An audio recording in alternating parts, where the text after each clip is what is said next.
నూతన సంవత్సర వేడుకలను సరికొత్తగా పర్యావరణ హితంగా జరుపుకోవాలని జన విజ్ఞాన వేదిక వ్యవస్థాపక అధ్యక్షులు డాక్టర్ వి బ్రహ్మారెడ్డి పిలుపునిచ్చారు.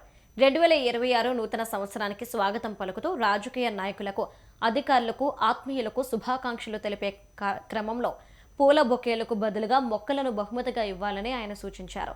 బొకే వద్దు మొక్కలే ముద్దు అనే నినాదంతో పర్యావరణ పరిరక్షణలో ప్రతి ఒక్కరూ భాగస్వాములు కావాలని ఆయన కోరారు.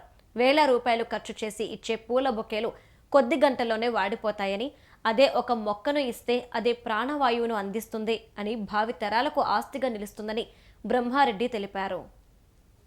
2026 సంవత్సరానికి స్వాగతం. 2026 సంవత్సరం మనల్ని కూడా ఆహ్వానిస్తా ఉంది. గత సంవత్సరం కంటే వచ్చే సంవత్సరం గొప్పగా ఉండాలని అందరికీ ఆశ ఉన్నది.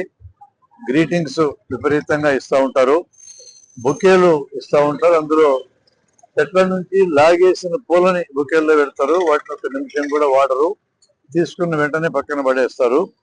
దాని బదులు మొక్కలు ఇస్తే వాటిని ఇంటి ఆవరణలో నాటితే ఇవాళ కాదు రేపైనా వృక్షాల కింద మారుతాయి. మనకి ఆక్సిజన్ పెరుగుతుంది.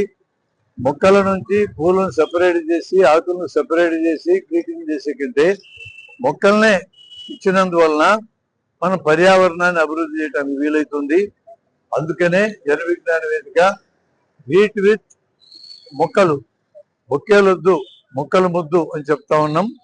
మీకు ఎక్కడైనా మొక్కలు దొరకని పరిస్థితి ఉంటే బుక్కులు ఇవ్వండి. మొక్కలు బుక్కులే గ్రీటింగ్ చేయడానికి సరైనటువంటి వస్తువులని మా అభిప్రాయం. బొకేలు వద్దు మొక్కలు ముద్దు.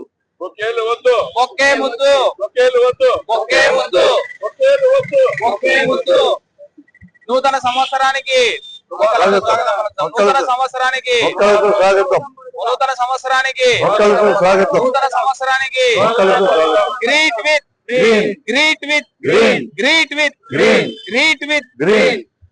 వర్ధిల్లాలి జన విజ్ఞాన వేదిక, వర్ధిల్లాలి, వర్ధిల్లాలి జన విజ్ఞాన వేదిక, వర్ధిల్లాలి. వర్ధిల్లాలి.